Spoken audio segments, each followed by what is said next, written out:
Open മെഡ് സ്കൂളിലേക്ക് സ്വാഗതം. എന്താണ് ക്രോണിക് കിഡ്നി ഡിസീസ് അഥവാ CKD? ഞാൻ doctor Andrews, professor medicine, consultant neurologist. വൃക്കയുടെ പ്രവർത്തനം കാലക്രമേണ കുറയുന്നൊരവസ്ഥയാണ് ക്രോണിക് കിഡ്നി ഡിസീസ് അഥവാ CKD. ഇതൊരു മുന്നറിയിപ്പില്ലാത്ത രോഗമാണ്. ഞാൻ കഴിഞ്ഞ സെഷനിൽ വൃക്ക എന്താണെന്ന് പറഞ്ഞു. ശരീരത്തിലെ വേസ്റ്റുകളെ ഫിൽട്ടർ ചെയ്ത് കളയുന്ന ഒരു അരിപ്പയാണ് കിഡ്നി. ഇത് നട്ടെല്ലിൻ്റെ സൈഡിലായിട്ട് വയറിൽ ഈ കാണുന്ന 2 അവയവങ്ങളാണ്. ഇവിടെ നിന്ന് ശുദ്ധീകരിച്ച രക്തം ശരീരത്തിലേക്ക് പോവുകയും ഈ വിഷാംശമടങ്ങിയ പദാർത്ഥങ്ങൾ മൂത്രനാളിലൂടെ പുറത്തേക്ക് പോവുകയും ചെയ്യുന്നു. ഇതാണ് കിഡ്നി. ഇത് കിഡ്നിയിൽ നിന്നുള്ള യൂറിറ്റർ, ഇത് മൂത്രാശയം, ഇത് മൂത്രനാളി. ഇനി വൃക്കയുടെ പ്രധാന ചുമതലകൾ നമ്മൾ പറഞ്ഞു. രക്തം ശുദ്ധീകരിക്കുക, ശരീരത്തിലെ വിഷാംശങ്ങളെ പുറത്തേക്ക് കളയുക, അമിതമായിട്ടുള്ള ജലാംശം നീക്കം ചെയ്യുക, രക്തസമ്മർദ്ദം നിയന്ത്രിക്കുക, എല്ലുകൾക്കും രക്തനിർമ്മാണത്തിനും സഹായിക്കുക. ഇതെല്ലാമാണ് കിഡ്നിയുടെ പ്രധാന പ്രവർത്തനങ്ങൾ.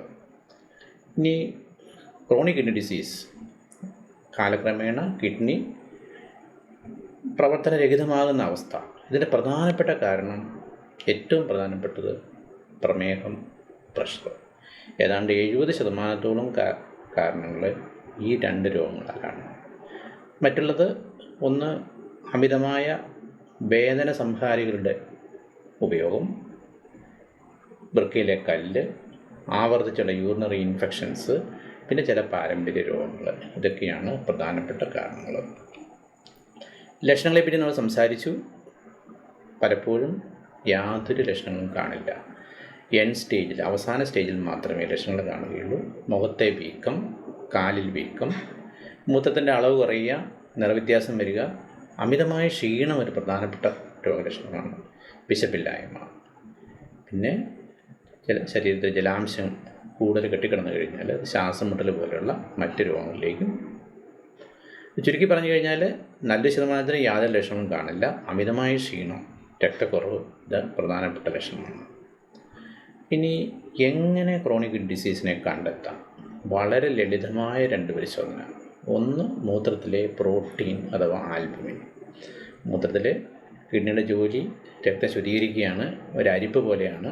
ഈ അരിപ്പയിലൂടെ പ്രോട്ടീൻസ് കടന്നു പോയി കഴിഞ്ഞാൽ അത് കിഡ്നിയുടെ പ്രവർത്തനത്തെ ബാധിച്ചു എന്നുള്ള ഒരു ലക്ഷണമാണ്.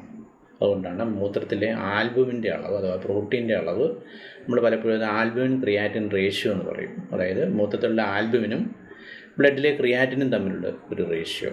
ഇതൊരു പ്രധാനപ്പെട്ട ടെസ്റ്റാണ്. എല്ലാ പ്രമേഹ രോഗികളും പ്രഷറുള്ളവരും ഇത് തീർച്ചയായിട്ടും ചെയ്തിരിക്കണം. രണ്ടാമത്തെ രക്തത്തിലെ ക്രിയാറ്റിനിൻ്റെ അളവാണ്. നമ്മുടെ യൂറിയ ആൻഡ് ക്രിയാറ്റിൻ, ഇത് 2 ചെയ്യാറുണ്ട്. അതിൽ പ്രധാനപ്പെട്ടത് ക്രിയാറ്റിനാണ്.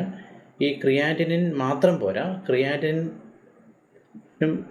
വെച്ച് നമുക്കൊരു ഈ കിഡ്നിയുടെ അരിപ്പയുടെ പ്രവർത്തനത്തെ അളക്കുന്ന ഒരു മെഷറാണ്. അതിന് EGFR, അത് എസ്റ്റിമേറ്റഡ് ഗ്ലോമറുലാർ ഫിൽട്രേഷൻ റേറ്റ്. അതായത് കിഡ്നിയുടെ ഫിൽട്ടർ ചെയ്യുന്നതിൻ്റെ അളവ് എത്രയാണ്.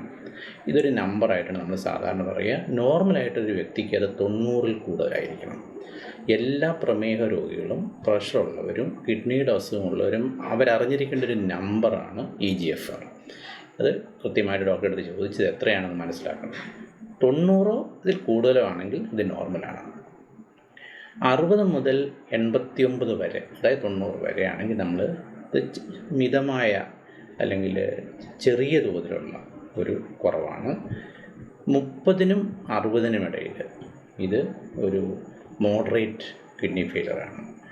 15 മുതൽ 30 വരെ ആണെങ്കിൽ ഈ നമ്പർ ഇത് ഗുരുതരമായ കിഡ്നി പ്രശ്നത്തിലെത്തിയിട്ടുണ്ട്. 15 താഴെയാണെങ്കിൽ വൃക്കയുടെ പ്രവർത്തനം വളരെ കുറഞ്ഞു, ഡയാലിസിസ് ആവശ്യമാണ്.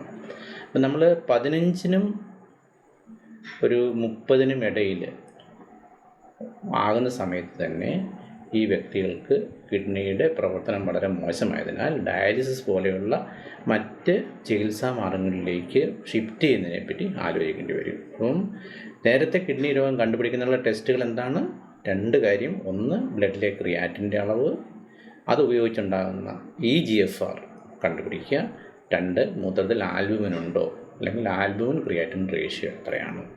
ഇതുകൂടാതെ കിഡ്നിയുടെ സ്ട്രക്ചറൽ ഘടനാപരമായ പ്രശ്നങ്ങൾ കണ്ടെത്തുന്നതിന് വേണ്ടി അൾട്രാസൗണ്ട് സ്കാൻ ഉപയോഗിക്കാം.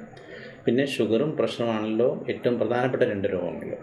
ആയതിനാൽ രക്തത്തിലെ ഷുഗർ, പിന്നെ സ്ഥിരമായിട്ടുള്ള ബ്ലഡ് പ്രഷർ, ഇതും പരിശോധിക്കേണ്ടതാണ്.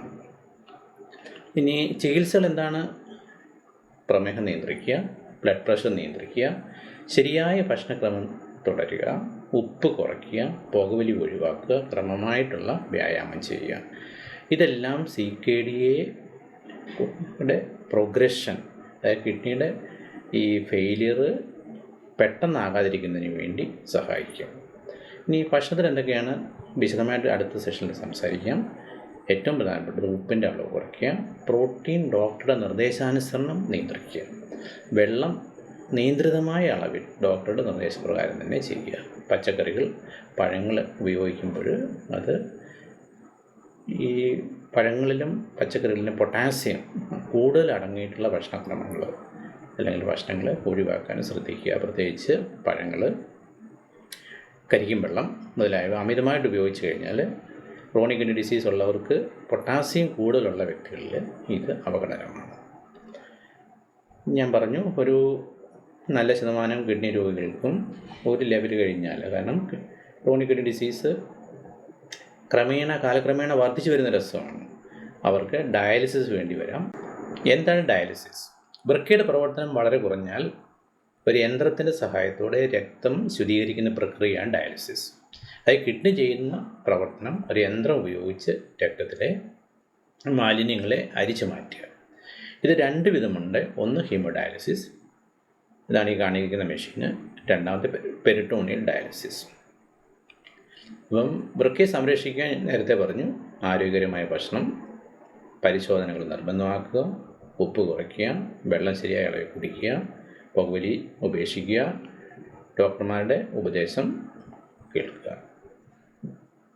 പ്രമേഹവും പ്രഷറും നിയന്ത്രണ വിധേയമാണ് എന്ന് ഉറപ്പുവരുത്തുക.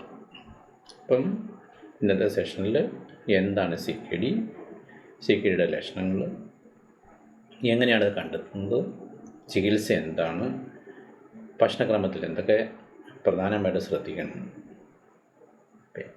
ഇത് ഒരു പ്രോഗ്രസീവ് ഡിസീസാണ്. ആയതിനാൽ രോഗം മൂർച്ഛിക്കാതിരിക്കുന്നതിന് വേണ്ടി നമുക്ക് ശ്രദ്ധിക്കാം. Stay tuned. Thank you.